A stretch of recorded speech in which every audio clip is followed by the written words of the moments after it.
अस्सलाम वालेकुम और खुश आमदेद। मैं हूं फहद हुसैन। आज वजीर आजम राजा परवेज अशरफ साहब सुप्रीम कोर्ट के सामने गए और 22 दिन की मोहलत लेकर बाहर आए। यानी कि आज जो कहा जा रहा था कि शायद उनकी जो किस्मत का फैसला है, जो कुछ होना है, उन पे जो तलवार गिरने का जिक्र हो रहा था, वो शायद अन करीब हो जाए। आज की समाअत के बाद अब एक तासुर ये मिल रहा है कि फौरी ख़तरा टल गया है। लेकिन ये ख़तरा टलने की बात हम माजी में कितनी बार सुन चुके हैं, कितनी बार कर चुके हैं। इतने महीने गुजर गए, इतने साल गुजर गए, ये केस उसी तरीके से आगे बढ़ रहा है। ख़तरे की घंटियाँ बजती हैं, फिर वो आवाज़ मध्यम हो जाती है और उसके बाद एक बार फिर ज़ोरदार तरीके से वो घंटियाँ बजना शुरू हो जाती हैं। आज की समाअत के बाद एक बार फिर कम से कम 22 दिन तक जो है वो सूरत हाल कुछ थम गई है, लेकिन जो एक्चुअल पोजीशन है वो तब्दील नहीं हुई। जो ओरिजिनल आर्ग्यूमेंट्स थे और उनकी रोशनी में जो मौक़िफ़ उभर कर सामने आया था वो बिल्कुल वाज़ेह था। सुप्रीम कोर्ट ने दो टोक अल्फाज में ये कहा था कि ख़त हर सूरत लिखा जाएगा और हुकूमत ने उसके जवाब में उतने ही दो टोक अल्फाज में ये जवाब दिया था कि ख़त नहीं लिखा जाएगा। इन दो बिल्कुल मुतज़ाद मौक़िफ़ों के नतीजे में वज़ीर आज़म, साबिक़ वज़ीर आज़म यूसुफ रज़ा गिलानी को घर जाना पड़ा। अब राउंड 2 शुरू हुआ है और इसमें जो पोजीशंस हैं आज की समाअत के बाद वो कुछ यूं नजर आ रही हैं कि अदालत ने यह कहा है कि खत हर हाल में लिखा जाएगा। हुकूमत ने कहा है कि जी हमें कुछ वक्त दिया जाए। वज़ीर आज़म साहब ने आज कई बार मुख्तलिफ तरीकों से ये कहा कि बहुत ज़रूरी है कि उन्हें कुछ मोहलत दी जाए, कुछ वक्त दिया जाए। यानी कि उन्होंने उतनी सफाई से या उतने वाज़ेह तरीके से ये नहीं कहा कि हम ख़त नहीं लिखेंगे, लेकिन साथ साथ उन्होंने ये भी नहीं कहा कि हम ख़त लिखेंगे। इसका नतीजा ये हुआ है कि अब 22 दिन की मोहलत उन्हें मिल गई है। 18 सितंबर को अब उनकी पेशी है। ये जो 22 दिन है इसमें क्या होगा? बहुत कुछ हो सकता है। एक तरफ तो ये भी कहा जा रहा है कि इलेक्शंस के हवाले से कुछ पेशरफ्त हो सकती है। हुकूमत और अपोजिशन के दरमियान जो मुज़ाकरात होने हैं केयर टेकर गवर्नमेंट के हवाले से, जिनके बारे में ये कहा गया था कि ईद के बाद उनमें तेज़ी आएगी, ऐन मुमकिन है कि अदालत जो है वो बड़े गौर से देख रही हो कि इन 3 हफ्तों में, इन 22 दिनों में उस तरफ को पेशरफ्त होती है या नहीं। मगर उसके साथ साथ ये भी लग रहा है कि हुकूमत जो है वो इसको मामले को लटकाना चाह रही है। मगर कितना लटका सकती है? क्या इलेक्शन तक लटका सकती है? कन्फ्यूजन है, लेकिन शायद नहीं है। ऐवान सदर में कई दिनों से बहुत तफसीली मुशावरत हो रही है, बल्कि आज शाम भी वहाँ पे एक हाई लेवल मीटिंग हो रही है जिसको सदर साहब प्रिजाइड कर रहे हैं और उसमें आज के जो डेवलपमेंट्स हैं उनकी रोशनी में हिकमत अमली बनाई जा रही है। लेकिन जो एक मास्टर प्लान है, जो स्ट्रैटेजी है, वो कुछ ना कुछ बन चुकी है और आने वाले दिनों में शायद ये ज़्यादा बेहतर तौर पर हमें अंदाज़ा हो कि अब हुकूमत क्या करने जा रही है। लेकिन आज हुकूमती हलकों से 2 ऐसे बयानात आए जिन्होंने कम से कम पब्लिक परसेप्शन में मजीद कन्फ्यूजन की। एतजाज एहसन साहब ने आज एक बयान में यह कहा कि स्विस हुक्काम को खत न लिखा तो अदालत का वही फैसला होगा जो यूसुफ रज़ा गिलानी के खिलाफ आया था। केस में अदालत ने कोई रास्ता, दरमियानी रास्ता नहीं छोड़ा, यह बोला जनाब एतजाज एहसन साहब ने। उसके साथ साथ सिंध के साबिक वजीर दाखिला मंजूर वसान साहब ने भी कुछ अजीब व गरीब बातें की। उन्होंने कहा कि आइंदा समाअत तक स्विस हुक्काम को शायद खत लिख दिया जाएगा और उन्होंने ये भी कहा कि खत किसी तीसरे ऑप्शन को अपनाते हुए तहरीर किया जाएगा, कोई दरमियानी राह निकाल कर खत लिख दिया जाएगा। और उसके साथ वसान साहब ने यह भी कहा कि इंतखाबात 4 अप्रैल 2013 को होंगे, 18 फरवरी को असम्बली तोड़ दी जाएगी। अब ये डिलिबरेट कन्फ्यूजन है या वाकई में हुकूमत के अंदर अभी तक ये तय नहीं पाया गया कि करना क्या है और आने वाले 22 दिन में क्या होगा? ये सवाल मैं रखूंगा अपने मेहमानों के साथ। 3 मेहमान मेरे साथ मौजूद होंगे, 2 यहाँ पे हैं, एक और मेहमान कुछ ही देर में हमें ज्वाइन करेंगे। जनाब मसूद शरीफ खटक साहब, रहनुमा है पाकिस्तान तहरीक इंसाफ के, मेरे साथ मौजूद हैं और उनके साथ तशरीफ रखते हैं जस्टिस रिटायर्ड तारिक महमूद साहब, माहिर कानून है और साबिक सदर हैं सुप्रीम कोर्ट बार एसोसिएशन के। तारिक साहब, बात अगर मैं आपसे पहले शुरू करूँ, आज आप मेरे ख्याल कोर्ट में ही मौजूद थे, अब मेरा ख्याल है आपको भी ये कितने बरस हो गए हैं आप टीवी शोज में आके और इसी इशू पे बात कर रहे हैं। मेरा ख्याल है आपके भी दलाइल जो है वो खत्म हो रहे होंगे, आप भी कुछ थक रहे होंगे, आप भी शायद सोच रहे होंगे कि ये चीज़ निकले तो हम किसी नए मौजू पे बात करें, लेकिन ये जान नहीं छोड़ रहा है इशू। ठीक कह रहे हैं। ये मुझे बताएं, तीसरा रास्ता है, सीरियसली है या नहीं है? देखिए, अगर तीसरा रास्ता है वो तो सिर्फ हुकूमत के पास है ना, तो वो तो उस तीसरे रास्ते पर बज़ाहिर मुझे तो नहीं लगता कि वो जाने के लिए तैयार हैं। चाहे देखिए ना, वसान साहब जो भी कहते रहे हैं, क्योंकि वो उनको तो ख्वाब भी आ जाते हैं और हो सकता है जीते जागते ख्वाब आते हैं, और वो जो जागते हुए ख्वाब देखता है वो ख्वाहिश तो हो सकती है, लेकिन उसका किसी मौलवी से जाके ये नहीं पूछा जा सकता कि ये मैंने ख्वाब देखा, इसकी ताबीर बताओ। देखिए ना, तो अब मसला ये है कि मुझे तो नहीं लगता, और देखें जैसे आपने खुद ही इंट्रो में कह दिया, ये पाकिस्तान पीपल्स पार्टी या सियासतदान, देखिए मैं हमेशा एक बात कहता हूँ, सियासतदानों का एक कमाल होता है। सियासतदान को आप देखें, राजा अशरफ साहब को अंडर एस्टिमेट ना करें। देखें आज की उनकी परफॉर्मेंस थी, मैं उसको एक शानदार परफॉर्मेंस मानता हूँ। अच्छा, वो इंतहाई सादगी के साथ, इंतहाई भोलेपन के साथ वो बड़े आराम से 22 दिन की तारीख ले गए। अच्छा सर, एक चीज मैं यहाँ पे ऐड करना चाहता हूँ, मैं चाहूंगा कि आप जरा कंटिन्यू करें कि ये जो आपने राजा परवेज अशरफ साहब की बात की और आपने कहा कि उन्होंने कमाल की परफॉर्मेंस जो है आज दी है, उसमें जो मैं देख रहा था उसमें कई जगह जो है वो कह कहा भी लगा, उन्होंने को बात की। अब या तो वो उन्होंने एक मास्टर परफॉर्मेंस दी है, या जो उनका इनएक्सपीरियंस है वो उनसे उनको फायदा हो गया। नहीं, फायदा नहीं हुआ। देखिए मैं आपको एक बात बताऊं, राजा अशरफ में और गिलानी साहब में एक फर्क था। गिलानी साहब जिसको पेश हुए ना, मैं तो तारुफ करा दूं सर, क्यों मैं फिर वापस आप पे आता हूं। मेरे तीसरे मेहमान भी हैं, वो स्टूडियो में मौजूद हैं, इम्तियाज सफदर बराइश साहब, वज़ीर मुमलिकत बराए दाखिला के दाखिला हैं। बराइश साहब, वेलकम टू द शो। मैं आपकी तरफ आता हूँ। जी देखें ना, राजा साहब जो है पास हुए थे, 4 साल की प्राइम मिनिस्ट्री कर चुके हुए थे, और मंजे हुए थे। नहीं देखें, नहीं ये कुर्सी है, नहीं मंजे हुए की बात मैं नहीं कर रहा, इस कॉन्टेक्स्ट में राजा साहब ज्यादा मंजे हुए हैं। देखें ये कुर्सी है ना, इसमें करंट होता है, मंजे हुए भी और डसे हुए भी, जो भी दोनों है, इसमें एक करंट होता है। जैसे उस इक्तदार की कुर्सी पर बैठता है ना, तो खुद ब खुद जो है एक पावर। राजा साहब जो है जुमा 8 दिन की बात वो हुए, लेकिन राजा साहब ने एक ऐसा लफ्ज कह दिया और इस तरीके से कह दिया कि किसी ने नोटिस में लिया। उन्होंने कहा जी मैं कोशिश करूंगा, और मतलब एक लफ्ज तमाशा उन्होंने इस्तेमाल किया। देखा, तमाशा एक बड़ा सीरियस मामला है, ये अदालत में कोई तमाशा नहीं लगा हुआ, लेकिन उन्होंने लफ्ज तमाशा भी कह दिया। लेकिन उनका कमाल ये है कि देखें, उन्होंने कुछ भी नहीं कहा, उन्होंने तारीख जजमेंट से रिक्वेस्ट की और उधर ना उन्होंने कमिट किया। देखें आप उनको भोले ना समझे, अदालत ने मेरा ख्याल है उनको कहा कि जी आप सिर्फ कमिट कर दें और हम आपको गारंटी देते हैं। देखें ये बड़ी सीरियस बात थी। अगर वो सादे ना होते, तो अगर सादे होते और अगर कमिट कर जाते तो कमिटमेंट रिकॉर्ड की जाती, और आपको पता है कमिटमेंट का वायलेशन जो है ना, बजाते खुद जो है कंटेम्प्ट का केस बनता है। खटक साहब, ये वजीर आजम साहब जो हैं मास्टर स्ट्रोक खेल गए, ये परसेप्शन है उनका, 22 दिन लेके आ गए। नहीं, जैसे साहब का ख्याल है, मेरा ख्याल थोड़ा सा मुख्तलिफ है।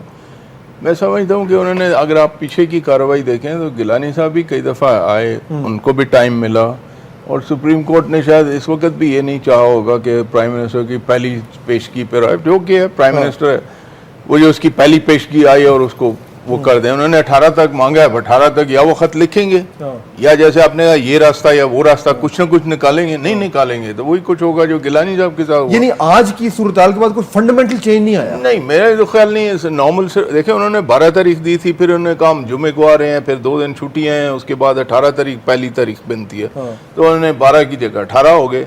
So you know the court has considered कि ठीक है आप वक्त ले लें थोड़ा सा, 6 दिन से कौन सा फर्क पड़ जाएगा, बट आफ्टर 6 डेज इन्होंने कंप्लाई करना है इसके साथ, या नहीं करेंगे तो फिर वही कुछ होगा जो एजाज हसन ने भी कहा कि होगा। ये जो बट एक चीज़ देखें फाज साहब, मैं ये कहूँगा कि तमाशा अगर उन्होंने लफ्ज़ यूज़ किया तो वो तमाशा बनाने में उनका अपना भी बड़ा हाथ है। आज मुझे एक चीज़ सुन के कम अज़ कम दुख हुआ सुप्रीम कोर्ट की तरफ से, क्योंकि जी आप एक बावकार कौम के बावकार वज़ीर आज़म बन के हमारे सामने आए हैं।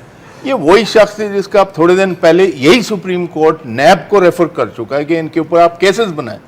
आज वो बावकार कौम के बावकार शिकायत आपके गिला जजेस से हुआ ना फिर आपका? नहीं, मैं समझता हूँ कि हमने अपने पाकिस्तानियों ने खुद, और ये देखें दुनिया जहान में लोगों के मॉरल वैल्यूज कुछ और होते हैं, सब कुछ बट वो अपने पब्लिक रिप्रेजेंटेटिव से बिल्कुल साफ क्लीन स्लेट मांगते हैं। सही है। हमारे यहाँ देखें तमाशा नहीं और क्या है ये ठीक है, सारा? मुझे ब्रेक लेंगे सर, मैं मेरे तरफ बड़ाई साहब को इन्वॉल्व करूँ। मैं ये शुरू में इंट्रो में मैंने ये एक तजाद है, दो बयानात हैं सर आपकी जमात के। एहसास साहब ने कहा है कि जी कि कोई दरमियानी रास्ता नहीं है, अगर खत ना लिखा तो इनके साथ भी वही होगा जो गिलानी साहब के साथ हुआ।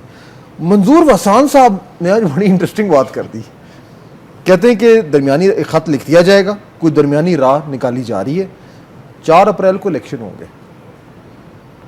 ये जरा इन दोनों आपकी जमात के हैं, ये क्या पोजीशन क्या है? देखिए जी कि मैं समझता हूँ कि आज कोई ऐसी अनहोनी बात नहीं हुई।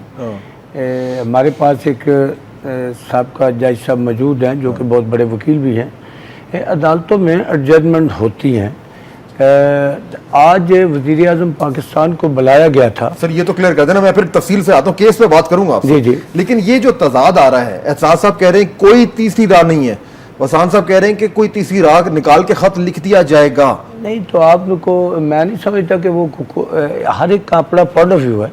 जो एतजाज़ हसन का अपना पॉइंट ऑफ व्यू है, वसान साहब का अपना पॉइंट ऑफ व्यू है, और इसमें हर बंदे का अपना पॉइंट ऑफ व्यू हो सकता है। लेकिन हुकूमत का इन दोनों में से कोई हुकूमती पॉइंट ऑफ व्यू है या ये ज्यादती है? नहीं, हुकूमती पॉइंट ऑफ व्यू दोनों का नहीं है। एक अपना एक जो एतजाज़ हसन बहुत बड़े वकील हैं, तो उनका एक बसीयत एक वकील के एक ये स्टेटमेंट है। मैं समझता हूँ कि आज जो वज़ीर आज़म पाकिस्तान ने अदालत में पेश होकर अपना पॉइंट ऑफ व्यू बताया है, वो यही था कि मैं चाहता हूँ कि इस मामले का हल निकालूँ और उसके लिए मुझे टाइम चाहिए। जो अभी तमाशे का लेवल बार बार वो कोई इस हवाले से वज़ीर आज़म पाकिस्तान ने नहीं कहा। उन्होंने ये कहा था कि तारिक साहब कह रहे थे, उन्होंने ये कहा था भोलेपन का फायदा हो गया। नहीं, ना भोलेपन का है ना कुछ चालाकी है। उन्होंने इस इशू को जिस लेवल पे एक सारी कौम का इशू बन गया है और हर लेवल पे डिस्कस हो रहा है, तो इस हवाले से उन्होंने ये कहा था कि ये मैं इसका हल निकालना चाहता हूं। चले मुझे ब्रेक लेते हैं, क्विकली ब्रेक लेते हैं जी। मेहमान अब ऐसा मौजूद है, और क्योंकि अब बहस थोड़ी सी गर्म हो रही है तो हमने ये भी जानना है कि ये जो तलवार एक लटक रही है, ये अगर गिरती है तो किस पे गिरेगी? ब्रेक के बाद।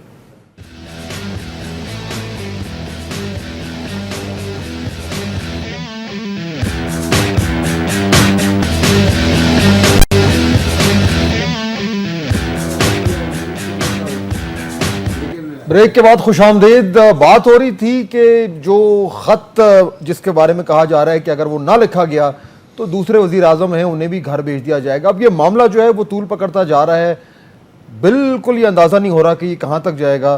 तारिक साहब, ये खत लिखा जाएगा, खत नहीं लिखा जाएगा, खत लिखा जाएगा, खत नहीं लिखा जाएगा, एंड क्या है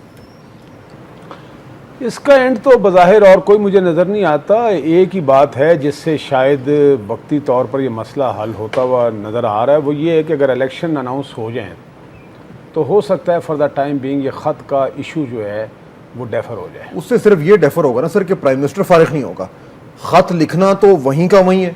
नहीं, प्राइम मिनिस्टर नहीं, इलेक्शन हो गए तो प्राइम मिनिस्टर तो फारिग होके जाएगा ना। हाँ। वो तो असेंबली डिसॉल्व होगी कि केयर टेकर गवर्नमेंट आ जाएगी, केयर टेकर से कहा जाएगा खत लिखो, या उससे अगली गवर्नमेंट आएगी उससे नहीं, इशू जू नहीं। जहां तक अगली गवर्नमेंट की बात है वो तो फिर ये ना कि अगली गवर्नमेंट किसकी बनती है, वो कि ये कहते हैं हमारी बनेगी, लेट्स सी वो क्या होता है। तो ये लिख देंगे, आते ही पहला दिन उन्होंने खत लिख देना। नहीं, इनकी बात है, फिलहाल उनकी बात करते, ये तो बात की बात है ना कि ये आते हैं या नहीं आते। अगर ये आ गए या नून वाले आ गए वो तो पहला काम ये करेंगे, इसमें कोई शक की बात नहीं। लेकिन अगर ये फिर दोबारा आ गए फिर क्या करेंगे आप?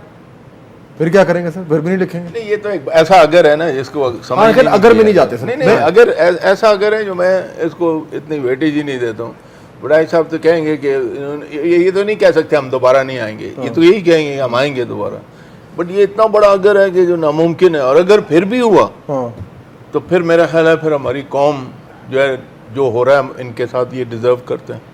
नहीं, अगर की साफ बात करो कि अगर अब भी अगर वोट अपना इस्तेमाल करने में लोगों को अकल ना आई तो फिर अगर फिर कहें जी पीपल पार्टी को हम 2/3 मेजॉरिटी देते हैं कि 5 साल और हमें रगड़ते रहो, जो कुछ करना है करते रहो, तो फिर क्या कहा जा सकता है इसके बारे में? ऐसा आगे चलेगा, हमें उसका आइडिया नहीं है कि क्या मेंबर होते हुए जब मैं ये कहता हूँ कि हम इंशाल्लाह आइंदा इलेक्शन में हम आएंगे तो उसकी वजह ये नहीं है कि मैं पीपल पार्टी का होने की बिना पर ऐसे ही बिला वजह कह रहा हूँ, मेरे पास कोई दलील नहीं है। चले सर, इलेक्शन पे इलेक्शन में तो जो होगा सो होगा ना, रिजल्ट को अभी प्रेडिक्ट करना जो है फायदा कोई नहीं, सुन ले, कुछ भी हो सकता है। मैं बताना चाहूंगा कि क्यों हम कहते हैं कि पीपल पार्टी दोबारा एक सेकंड नहीं है, मुझे वापस टॉपिक पे आ रहे हैं, हम दूसरे चले जाएंगे। मैं तारिक साहब से पूछ रहा था कि इसका एंड रिजल्ट क्या होगा।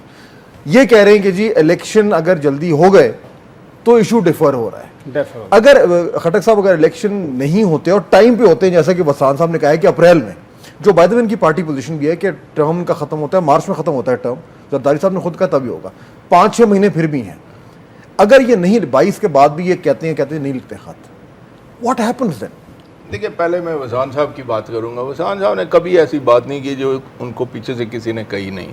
अच्छा, ये जो बात की है उन्होंने इसको लाइटली अपना लें। हाँ, इनको इनको किसी ने कहा है तो ये इन्होंने ये बात कही है, और जिस किसी ने कहा है वो ऐसा कोई शख्स नहीं होगा जिसको पता नहीं है कि होना क्या है। वो दरमियाने रास्ते वाली डिसीजन लेने वाले लोगों में से किसी ने कहा, ठीक है, अब आप बाकी खुद समझ लें कि कैसा। सदर साहब की बात ही कर रहे हैं ना, और वहाँ से ही आया होगा मेनली।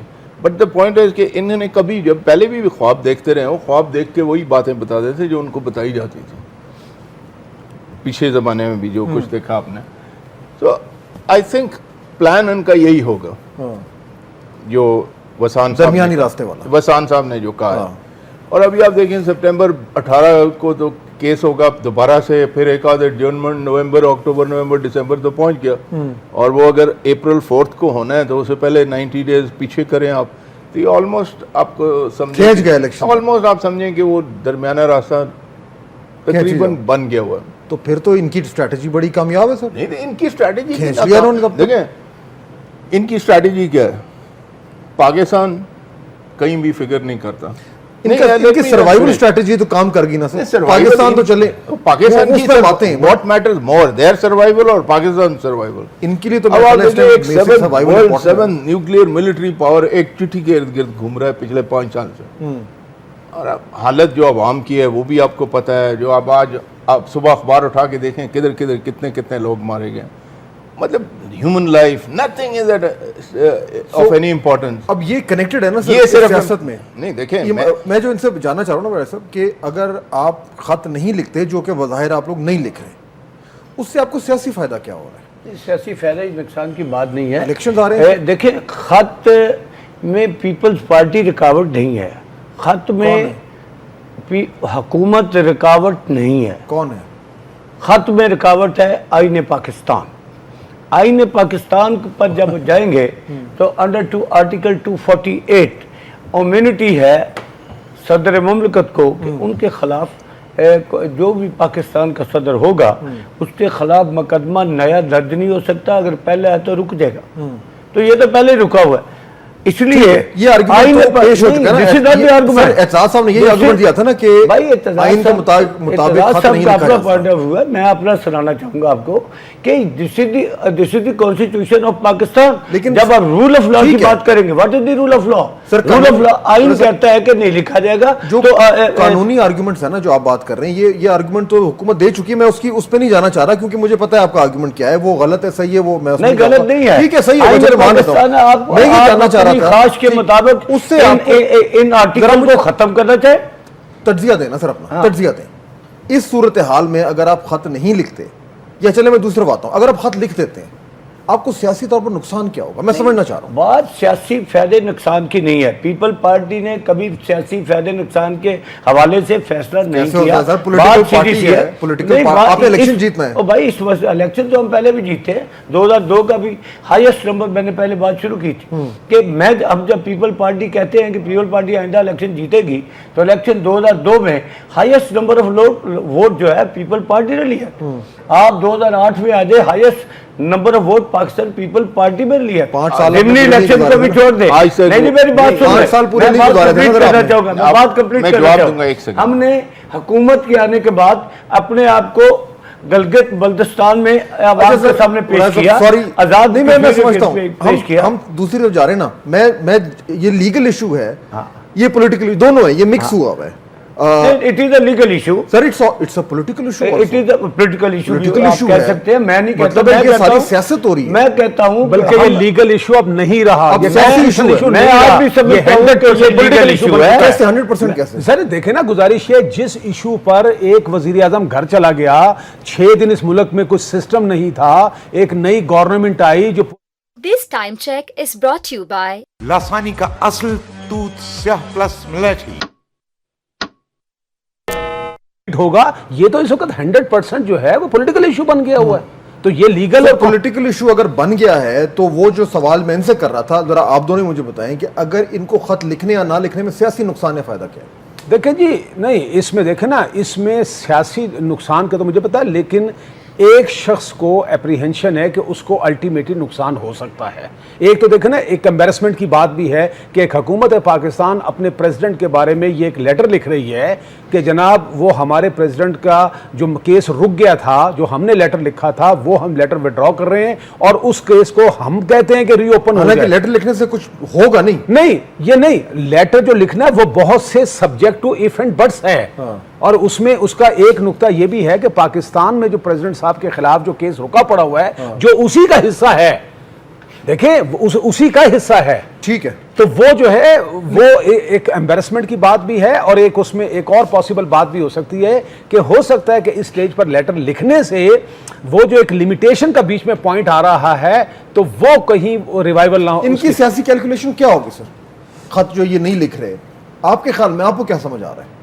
नहीं तो ऑब्वियस है, मेरा ख्याल है जज साहब ने जो एक्सप्लेन किया, it's all to protect government के। गवर्नमेंट किसकी है ये देखें, इस वक्त की जो भी सिस्टम बना हुआ है ना, जिस तरीके से एक चीज़ आपको हैंड ओवर करना पड़ेगा, जो भी चला है, जो प्रेसिडेंट है आसिफ जरदारी साहब, उन्होंने इन सारों को जिस तरह हैंडल किया, तो अब यही लोग मुड़ के कैसे उनके ऊपर चिट्ठी, लेकिन इनमें जरूरत ही नहीं है किसी में ऐसा काम करने की। प्राइम मिनिस्टर जिसको मर्जी बना लेते हैं, एक आदमी नैब के अंदर उसकी केस पड़े, उसको आप प्राइम मिनिस्टर बना रहे हैं, मतलब कौन सी चीज़ सही हुई है?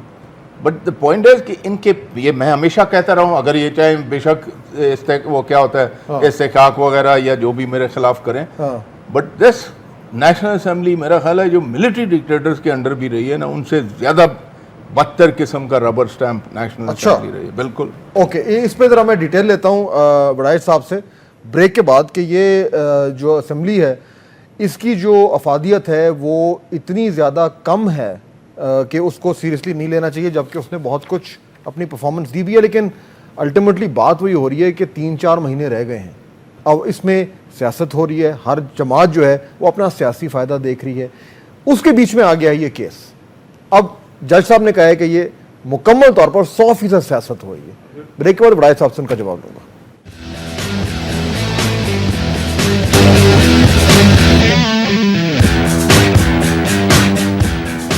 ब्रेक के बाद खुशामदीद गुफ्तगू को आगे बढ़ाते हैं। बड़ाइश साहब, की जो बात हो रही थी कि अब जो हिकमत अमली है गवर्नमेंट की, उसमें ये तो क्लियर है कि उन्होंने ख़त नहीं लिखना, इलेक्शन तक किसी तरीके से लेके जाना है, और जो कुछ माजी में गिलानी साहब के साथ हुआ, जाहिर बात है उससे आपने सीखा भी है, सीखना भी चाहिए।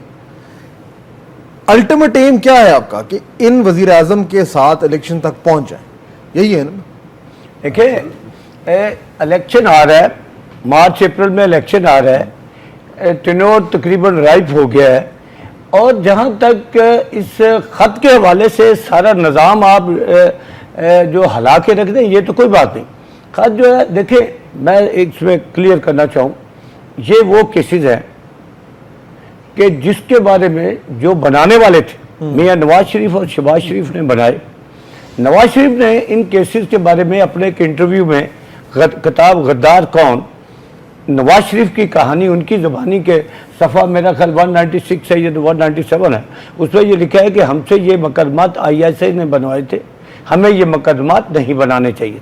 उसी के दो आगे जाके 198 में शहबाज शरीफ कहता है कि हमारा एहतसाब शफाफ नहीं था, हमें सैफुर रहमान को जो चेयरमैन नैब नहीं बनाना चाहिए। माजी की बात होगी ना, ये तो माजी की बातें करेंगे। नहीं, ये केस हाल में बने, लीगली ये सारे आर्गुमेंट कोर्ट में हो गए ना, कोर्ट में ये हो गए, मैं आपको बात आगे चलेगी ना थोड़ी सी। आगे आ रहा हूँ, ये माजी का ये केस तो 20 साल पुराना है, आप क्या नहीं, लेकिन वो लीगल है ना सर, पुरानी बात लीगल आर्गुमेंट्स ये हो गए बताना चाहता हूं कि बनाने वाले खुद कहते हैं कि ये मुकदमात गलत है।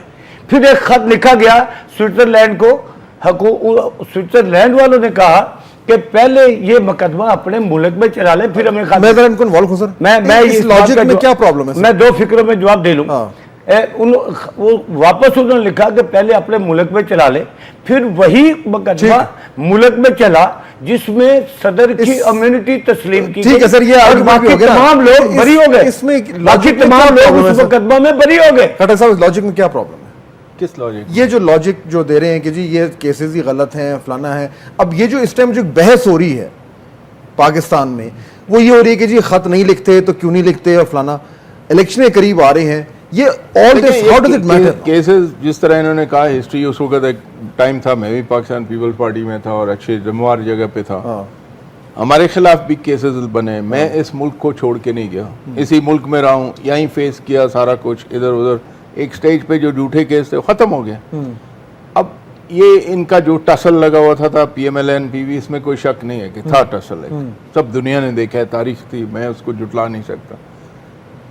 बट अब बात यह है कि जब भी केसेस बनते हैं, फॉर एग्जांपल आप इस वक्त पर आप आ जाए, आपने खुद का माजी को छोड़ना, आज आप आ जाए, आज मेरा ख्याल है पाकिस्तान की अवाम, इनसे तो जो बदजन है वो तो सामने है, सबके सामने है। नहीं, हमारे से बदजन कोई भी नहीं है। एक सेकंड सर, मैं नहीं आपके उसमें नहीं, बोल आप अब नहीं, मैं पहले आपने जमहूरियत की पार्लियामेंट की बात की है कि वो डमी मैंने है, की है, बड़े अफसोस की बात रबर स्टैंप है। आप कभी पार्लियामेंट में आई, आप इससे आप बदजन बदजन है ना, भाई आप इलेक्शन में आए, आपने क्यों बाइकआउट किया? करने से भाई आपने बाइकआउट क्यों किया? क्यों कर? आप पंजाब पाकिस्तान में जितने इलेक्शन है, कभी आए इलेक्शन में? तो अलावा जो है ना, इलेक्शन में तो आ जाए, इलेक्शन लड़ रहे वैसे ही, इलेक्शन में आई नहीं रहे यार, आपके टिकट पे 2008 में आए, आप सिर्फ इलेक्शन आपने 4 साल में एक इलेक्शन आपने लड़ा, वो भी मैंने कहा है आपसे बदजन है, 10 दफा कहूंगा बदजन है। आपके कहने से क्या फर्क अब पड़ेगा? कह रहा हूं ना, शोर आपके शोर करने से क्या फर्क पड़ेगा? आपके शोर करने से क्या बनेगा? भाई अवाम का फैसला, अवाम आपके शोर करने से हमको बनेगा? आप बीच में बोल के शोर बंद करके बात करें, फिर मैं करता कर रहे हैं। चलो बात खत्म कर Let me finish my point and then talk. You're a minister, behave like one. भाई बात करें, You're a minister, झंडा लगाते हैं। I know that, आप झंडे की तरह भाई आप behave बात करो। कर रहे ना, आप ऐसे बात नहीं सुन सकते तो आया ना करें टॉक भाई, शो आप पे। भी अपने थोड़ा सा नहीं, लैंग्वेज अगर बेहतर आप कर नहीं लें, सुन नहीं आप भी सकते, अपनी don't come लैंग्वेज on बेहतर talk कर show। ले। टॉक शोज में आते हैं तो आप बात सुनेंगे। आर्गुमेंट खत्म करें। अब आप देखेंगे कि इस वक्त मैंने ये कहा था, इनसे भी बदजन है, but at the same time including my self, मेरा ख्याल हम जुडिशरी से भी बदजन है। वजह ये कि अब 4-5 साल से ये किसने डिसीजन हुआ था इस NRO का, कितने साल हो गए ये drama, live on stage drama चल रहा है, सारे मुल्क को हॉस्टेज रखा हुआ है, वेदर इट्स द गवर्नमेंट और the judiciary, they should have reached some decision by now, both of them. Pakistan is not for sale, Pakistan is not for this कि जो मजीद ड्रामे करते रहे जी, हमने अपनी टेन्योर पूरा करना है, एक वक्त में कहा जी अब सब इकट्ठे जाएंगे 2013 में। The point is this what Pakistan was made for? मेरा ये सिंपल पॉइंट है। अगर जुडिशरी ने करना है, आज से 4 साल पहले, कितने सर 3 साल हो गए, 3 साल पहले ये डिसीजन जब भी हुआ था, उस वक्त हुआ था और आज तक आप उसके बॉटम तक नहीं पहुंच सकते। क्या कर रहे हैं जजेस? क्या करते हैं? जजेस ने तो पूरा जोर लगा दिया, उन्होंने कहा जी जुडिशरी एंड द गवर्नमेंट कर दिया, और क्या करें? कैट एंड माउस गेम में पूरे पाकिस्तान को आपने हॉस्टेज किया हुआ, जुडिशरी भी, दोनों ने। वजह उसकी यही है ना कि अगर आपने 3 साल पहले एक फाइनल डिसीजन दिया है तो उसको स्लो मोशन में क्यों चला रहे हैं आप? जज साहब क्या है ये? देखिए ना, जिस वक्त यही, क्योंकि इनका बेसिक पॉइंट ठीक है, मैं समझ गया, बेसिक पॉइंट इज लेकिन मैं आप देखें ना, इसी वजह से शुरू दिन से हम ये कहते थे कि देखें ये पॉलिटिकल केसेस अदालतों में नहीं जाने चाहिए, और जिस वक्त पॉलिटिकल केसेस अदालत में जाएंगे तो जो पॉलिटिकल लोग हैं, ये तो उनका सर्वाइवल का मसला है, वो तो हर किस्म का जो है तरीक़ेकार जो है, चाहे आप उसको लीगल माने या अदरवाइज मॉरल माने या न माने, ये तो होना था।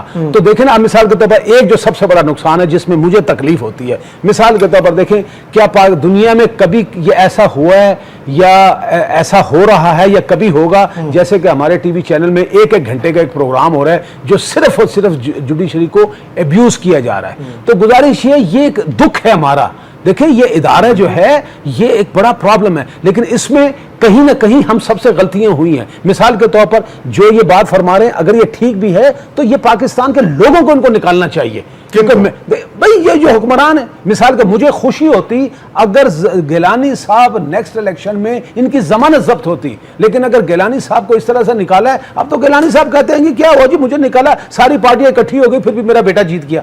कह तो रहे हैं ना, देखे ना, तो ये प्रॉब्लम तो है। तो इससे मेरा ख्याल है नहीं तो फिर आप जजेस को मुर्द इल्जाम ठहरा रहे हैं। नहीं, मैं तो नहीं ठहरा रहा, एक तरीके से, नहीं नहीं नहीं एक तरीके से। नहीं, मैं नहीं ठहरा रहा। क्यों? देखें इसी वजह से देखें ना, एक ये भी मुतालबा था, देखें ना, ये इन केसेस की वजह से एक कितना बड़ा नुकसान हुआ है, और वो नुकसान ये हुआ है कि जो बाकी काम है, जो क्रिमिनल साइड पर है, सिविल साइड पर है, फैमिली मैटर्स हैं या इवन टैक्स रिलेटेड मैटर हैं, वो जाहिर है सारा दिन ये केस चलेंगे और जज साहबान महफूज जो है उसमें प्री ऑक्युपाइड रहेंगे, तो बाकी काम तो इफेक्ट हुआ है। तो ये एक प्रॉब्लम है। देखो इन्होंने फिर तो देखे ना, फिर तो जो हुकूमत बात कर रही है आप उसकी तायद कर रहे हैं। आप कह रहे हैं कि जी जजेस की वजह से ये मामला इतना तूल पकड़ा, आप ये नहीं कह रहे कि उन्होंने जो जजमेंट दी है नहीं, देखे ना ऊपर अमल दरामद नहीं देखे ना, आखिर सिस्टम तो है ना। अब मिसाल के तौर पर कहने वाले तो ख्वाहिश तो ये भी रखते थे कि आज राजा परवेज साहब गए हैं तो उनको कन्वर्ट करके भिजवा देते, लेकिन कानून इजाजत नहीं देता ना जी, वो कानून की रिक्वायरमेंट तो पूरी करनी। अगर आपने इनको शो का नोटिस के खिलाफ कल को अपील कर दी तो अपील तो सुननी पड़ेगी। तो जजेस कानून को फॉलो नहीं कर रहे जी, तो फॉलो कर रहे हैं, उस फॉलो की वजह से जो है वो डिले भी हो रहा है। तो ये बहरहाल देखे ना, एक आदमी को 6 महीने के नीचे सजा हो जाती है, हमारे सिस्टम में तो सुप्रीम कोर्ट तक नहीं जाता। अब यही काम वो कर रहे हैं। लेकिन ये प्रॉब्लम से सियासत जो बड़ाई साहब हो रही है वो ये कि आपने राजा साहब ने जजेस के खिलाफ एक लफ्ज नहीं बोला, ना अदालत में बोला ना तकरीरों में बोला है, लेकिन दीगर लोग आपके आके और उनकी ऐसी की तैसी फेर रहे हैं, वो ठीक है? नहीं, कोई ऐसी की तैसी नहीं फेर रहा। राजा साहब को नहीं, दीगर लोग आपकी जमात के, आपने सवाल किया, मैं चाहूंगा मुझे 1 मिनट में उसका जवाब देने दें।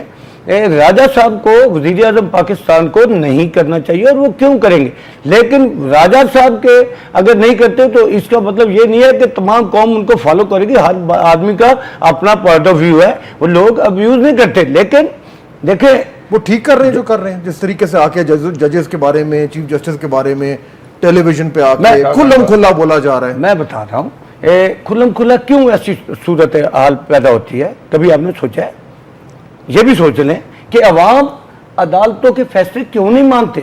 जिस दिन सैयद यूसुफ रजा गिलानी को डिस्क्वालीफाई किया गया, मुल्तान में एक ज़िमनी इलेक्शन हो रहा था, पीपल्स पार्टी का कैंडिडेट एक आम सा वर्कर था, अवाम ने उसको कामयाब करा दिया। यूसुफ रजा गिलानी को डिस्क्वालीफाई किया गया। इसका मतलब ना, मेरी बात सुन, बात मुझे मुकम्मल करने दो। थोड़ा सा आपका बड़ा खतरनाक हो गया। खतरनाक नहीं हुआ, मैं आपको हिस्ट्री बताना चाहूंगा कि क्यों ऐसा होता मिलता है कि वो जजेस की शान में गुस्ताखी करे क्योंकि वो इलेक्शन जीत गए। नहीं, ऐसा नहीं है, ऐसा नहीं है। मैं बता रहा हूं कि हिस्ट्री में वो फैसले कौन से माने जाते हैं, कौन से नहीं माने जाते। वजीर आजम, सबका वजीर आजम का बेटा इलेक्शन लड़ा, वहां हमने जजों की तस्वीर लगी, मैंने खुद देखी, मैं खुद वहां गया तो मैंने खुद वो देखी, मैंने नवाज शरीफ की फोटो देखी, इमरान खान की एक आजाद उम्मीदवार के फोटो देखी, सारा कुछ हुआ। वहां सैयद यूसुफ रजा गिलानी का बेटा जीत गया, अवाम ने उसको वेलकम किया। लेकिन इसका ये मतलब है कि आप जजेस के खिलाफ इस तरीके की बात के खिलाफ नहीं है। सियासत आप एक बात है, आप सियासतदान को और सरकारी मुलाजिम को एक तराजू में रख सकते हैं। ये 15 लाख को फांसी लगा दी जाए और फिर वापस चले जाना। फैसलों की बात, अभी इधर से मैं वापस चला जाता हूँ। चले आ जाए, परवेज मुशर्रफ, जनरल परवेज मुशर्रफ ने नवाज शरीफ की हुकूमत गैर कानूनी तोड़ी, उसको आइन तोड़ने का कोई इख्तियार नहीं था, उसको आइन तोड़ने पर उसको ठीक कहा गया और उसको मजीद आइन तोड़ने की इजाजत दे दी गई। जनरल परवेज मुशर्रफ, फिर आप उन्हीं से नारों करके वापस आए। मैं ऐसी बातें नहीं करूंगा, मैं फैसलों की बात आर्गुमेंट में दोनों में जाता ना जैसे मैं फैसलों की बात कर रहा हूं। की बात सुनूंगा। परवेज मुशर्रफ को सरकारी मुलाजम होते हुए गार्ड ऑफ ऑनर किसने दिया था सर? एक सरकारी मुलाजम होते हुए गार्ड ऑफ ऑनर किसने दिया था? गार्ड ऑफ ऑनर उसको जाता है, आपको पता नहीं एनआरओ के हवाले सड़क से जो भी सदस्य एनआरओ किसने किया था? लेकिन एनआरओ किसने किया था? उसको लड़ने की इजाजत दी गई। एनआरओ किसने किया था? कौन मानेगा? आप रेफरेंडम के जरिए सदर बनने कौन मानेगा? देखिए, मैंने पहले भी एक बात कही थी जिसमें कि आपको कुछ ना कुछ उसूल होने चाहिए। फॉर एग्जांपल ये एनआरओ, शहीद मोहतरमा बेनज़ीर भुट्टो मेरी लीडर थी, मैं उनके लिए हर वक्त दुआ गो हूँ कि आज नहीं है, अल्लाह ताला उन्हें जन्नतुल फिरदौस दे, एक तो नहीं अच्छी सी सब कुछ अपनी जगह, वो मुझे आज कुछ नहीं दे सकते। ये इनसे मेरा ख्याल है काफ़ी लोगों से मेरा इस पार्टी में ठीक ठाक मकाम था। वाहिद जनरल बाबर नसीरुल्लाह बाबर खान साहब को जानते हैं आप, उनका मकाम था बीबी के साथ। हम 2 शख्स थे सिर्फ इस पूरी पार्टी में जिसने ये एनआरओ के खिलाफ एक प्रोटेस्ट के तौर पर रिजाइन किया, सब कुछ देखते हुए कि कल इन्होंने पावर में आना है, हमें सब कुछ मिलेगा, क्यों हम छोड़ के गए। आज इनमें से किसी की हिम्मत है सच बोलने की? क्यों नहीं है? नहीं है ना वजह जब मैंने खौफ पहले है। कहा रबर स्टैंप है तो खौफ है। उसमें शक है कुछ, मैंने फिर दोबारा दोहराऊंगा अपने लफ्ज़। जिसने पीपल्स पार्टी की क़यादत के खिलाफ नहीं खड़े है, था, बोला because उसका बाकी अंजाम वो देख फाल- लिया उन्होंने। everybody wants to just make money, that's it। अंदर से बैठे बाहर निकलेंगे फिर कुछ नहीं होगा, तकलीफें सहनी बड़ा मुश्किल काम है।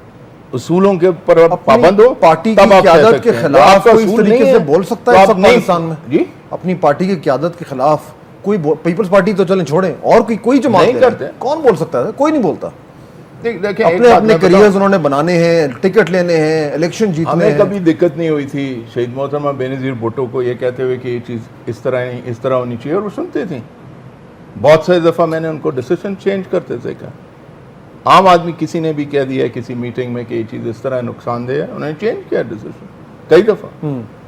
अब ये अगर आज नहीं करते हैं तो फिर अभी क्या कह सकते हैं आदमी। और सारी पार्टियों में आप हमारी तहरीक इंसाफ की central executive committee meetings attend करें, इमरान खान साहब बैठे होते हैं और आप उधर लोगों की राय सुने, आप हैरान हो जाएंगे। इतनी खुले तौर पर राय सब लोग पेश करते हैं। लड़ाई की ऐसे जिस तरह हम अभी लगे हुए हैं इस तरह कुछ मानी जाती हैं, कुछ नहीं मानी जाती हैं, वो बोलते तो हैं। जस्ट रोबोटिक 370 लोग, एक वो फ्रेंडली ऑपोजिशन है बैठी हुई है, साथ कोई ऑपोजिशन, जिस तरह भी वो कंटेम्प्ट ऑफ कोर्ट लॉ पास हुआ, ऑपोजिशन का क्या काम है? ऑपोजिशन मतलब, और वो भी देखें, उसमें भी सुप्रीम कोर्ट ने कहा कि आप बहस कितनी हुई है, रिकॉर्ड मंगवाया, इतना बड़ा बिल पास हुआ उसमें बहस ही नहीं है कुछ। अच्छा, वो चले पार्लियामेंट का तो खैर वो जो कुछ ये हुआ रबर उसमें बात स्टैंप है करते ना हैं। कि हाथ खड़ा कर दिया, बहस किसी के पास नहीं। तारिक साहब- सेनेट में हुई थी, हाँ, सेनेट में हुई। तारिक थोड़ी साहब, सी। ये अब सूरत हाल यहाँ पे आगे खड़ी हो गई है कि पहले 22 दिन है और उसके बाद फिर 3-4 महीने हैं, यानी अभी भी टाइम कम भी बहुत है लेकिन अभी भी बहुत है। बहुत बहुत इसलिए कुछ कि उसमें ट्रायल हो होना है सकता ना जी। अगर देखें ना, अगर उस दिन आके उन्होंने इम्प्लाइडली एक्सप्रेसली ये बात की कि जनाब ये वजह है जिसकी वजह से हम ये काम नहीं कर सकते, जाहिर है लीगल जो मुख्तलिफ प्रोविजन उसी के पीछे वो लेंगे ना, मतलब छुपेंगे। तो गुजारिश है उस पर भी तो पहली बात है, उस पर बहस होगी, फिर उसको ऑर्डर को चैलेंज करते हैं, फिर एक ट्रायल होगा। तो यानी कि ये 22 दिन पड़े, फिर 2 हफ्ते पड़े, फिर 3 हफ्ते पड़े, ज्यादा पढ़ सकते हैं, ज्यादा हो सकते हैं। देखें ना, एविडेंस हो सकता है इस दफा, देखें ना, ज्यादा होशियार बन जाए, क्योंकि पुराने ट्रायल से सबको सीख लिया, 20-30 डिफेंस में गवाह लेकर आ जाएं, और उसके बाद जनाब वो हो, पहले अपील नहीं की थी, अपील में चले जाएं, तो ये कोई बईद नहीं है कि ये दिसंबर जनवरी वैसे ही आ जाए। यानी सियासी चालबाजी से कोर्ट को चित कर दिया। बिल्कुल नहीं, कोर्ट को तो खैर क्या किया, लेकिन नहीं, इसमें इसको पाकिस्तान के चालबाजी लोगों क्या को कहते हैं? हर केस में अपीलें होती हैं, सारी दुनिया में, सारे पाकिस्तान में, high court, session court, civil court, supreme court, ये एक प्रोसीजर है, लीगल प्रोसीजर है। इसमें चालबाजी की कोई ऐसा नहीं है। मुझे बड़ा अजीब सा लग रहा है कि एक वही जजिस, अगर एक ऐसा तबका पैदा हो गया है मुल्क में कि अगर वो आज कहते कि जनाब वज़ीर आज़म साहब आप घर जाए तो बड़े खुश थे, अब उसी अदलिया ने अगर डेट दे दी, वो कहते जी ये क्या हो रहा है, डेट क्यों मिल गई? we are not यानी surprised एक at all. ऐसा तबका, वो तबका जो इलेक्शन के जरिए, जिनको ये पता है कि हम इलेक्शन नहीं जीत सकते, कौन सा तबका, सर? वो शॉर्टकट चाहते हैं, शॉर्टकट चाहते हैं। कौन सा तबका? वो शॉर्टकट कौन सा चाहते हैं। तबका? वो हमने जिक्र ही किया था। नहीं बताएं, बहुत सारे- आप पीटीआई की बात कर रहे हैं, हमें कह रहे हैं, आपको कह रहे हैं ना। वो तो वक्त बता देगा खुद ही। चले वो इलेक्शन में तो जो होगा सो होगा, बट बट फाज साहब, मैं आपको एक छोटा सा एक सेंटेंस बोलना चाहता हूँ। ये letter is a dead issue now as far as this government is concerned, as far as this tenure. बाकी आप you will see this cat and mouse game, थोड़ा राइट लेफ्ट, कभी डेट हो गई, कभी कुछ हो गया, जैसे जस्टिस साहब कह रहे हैं वो। और आज जो मैंने जुडिशरी के लिए इतना सख्त लफ्ज में कहा है कि जी वो भी मतलब एक करना चाहते थे, तो जस्टिस साहब गवाह हैं, हम खुद, आप याद है सर जब हम वो प्रोटेस्ट किया करते थे सारे, जिस वक्त सारे लोग, उस वक्त जरदारी हाउस था यहाँ, उसकी तरफ रुख होता था सबका, और मैं और जरदारी साहब तो जेल में 3 साल साथ रहे हैं, मेरा रुख भी उधर होना चाहिए था। लेकिन आप ये पार्टी पॉलिसी मैं इनके साथ वहाँ बैठा उधर होता था। जजेस के बारे में जो आप बात कर रहे हैं, ये पार्टी पॉलिसी से हट के बात कर रहे हैं, नहीं, क्योंकि पाकिस्तान तहरीक इंसाफ ने तो जजेस को यहाँ बिठाया हुआ है। Want judiciary, we want rule of law, but the point is कि जहाँ 3 साल से एक चीज चल रही है, अब हम भी, मैं अपनी जात के तौर पर, मैंने कहा ना, जैसे साहब के साथ मैं, इन्होंने खुद देखा है, हम लोग प्रोटेस्ट के ऊपर जाते थे, मैं एज एन इंडिविजुअल जाता था, एक उम्मीद होती थी कि इस मुल्क में रूल ऑफ लॉ, ये वो सब कुछ आएगा।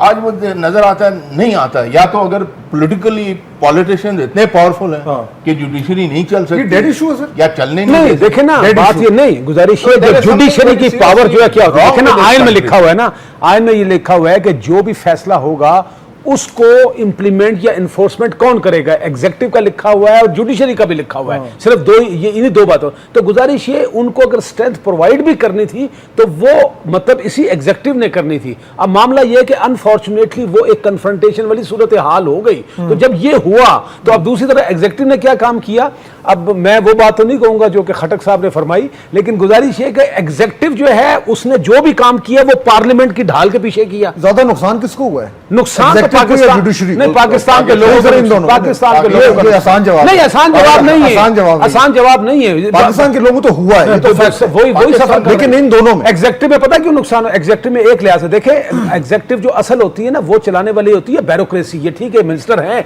लेकिन वो ब्यूरोक्रेसी जो है वो तो बड़ी मुश्किल में पड़ गई, सैंडविच बन गई है। देखें, अगर इनका हुक्म मानती है तो वो अदालत बुला लेती है, और अगर अदालत का हुक्म मानती है तो ये फारिग कर देते हैं, और ये लॉन्ग रन में बड़ा नुकसान हो। इलेक्शन में जाएंगे बड़ाई साहब, तो जजेस के बारे में क्या बोलेंगे कैंपेन में? नहीं, इलेक्शन में हमें जजेस के बारे में बोलने की जरूरत नहीं, इग्नोर करेंगे, कुछ नहीं, हमें बोलने की जरूरत नहीं है। उनका जजेस के बारे में देखें, मैंने एक हिस्ट्री बयान करने लगा था जुडिशियल डिसीजंस की, आपने फिर रोक दिया टाइम में, लेकिन मैं 40 सेकंड रह गए, मैं समझता हूँ ये एक खास तबका है जो हर सूरत पीपल पार्टी के खिलाफ है। वरना देखें, हदीबिया इंजीनियरिंग $32 मिलियन का केस है, कोई नहीं कहता कि क्यों नहीं सुना जा रहा। इमरान खान ने नवाज शरीफ के खिलाफ 50 अरब रुपए का इल्जाम लगाया है कि लंदन और सारी दुनिया में वो पाकिस्तान से पैसा ले गया है 50 अरब का। सुप्रीम कोर्ट क्यों नहीं सो नोटिस देता? तो जजेस का जिक्र नहीं होगा, इलेक्शन में नहीं होगा। आप ये गवर्नमेंट है, उसके बाद आप देखिए मेहरान बैंक केस है, असगर खान सर, टाइम खत्म हो गया, आखिरी बिल्कुल खत्म हो गया, आखिरी पॉइंट। मेरे नवाज शरीफ के खिलाफ है, चलाएं, इमरान खान के खिलाफ है, चलाएं, ये फैसला दूसरों को क्यों कहते हैं? बस अब यही तो इलेक्शन कैंपेनिंग होना है। असगर का केस है, मुस्लिम लीग नून के लीडरशिप नवाज शरीफ और शहबाज शरीफ के ऊपर का इल्जाम है, इल्जाम है, बहुत शुक्रिया तीनों मेहमानों का मुझे ज्वाइन किया। आप देख ही रहे कि इस वक्त ये जो कंट्रोवर्सी है ये बढ़ती जा रही है, और इलेक्शन में जो मैं सवाल कर रहा था वो इसलिए कर रहा था क्योंकि इलेक्शन कैंपेन जब शुरू होगी तो उसमें बहुत लोगों का बहुत तफसील से जिक्र होगा। सवाल यही पैदा होता है कि उस तरह के जिक्र से नुकसान सबसे ज्यादा किसको होगा। इजाज़त दीजिए, अल्लाह हाफिज़।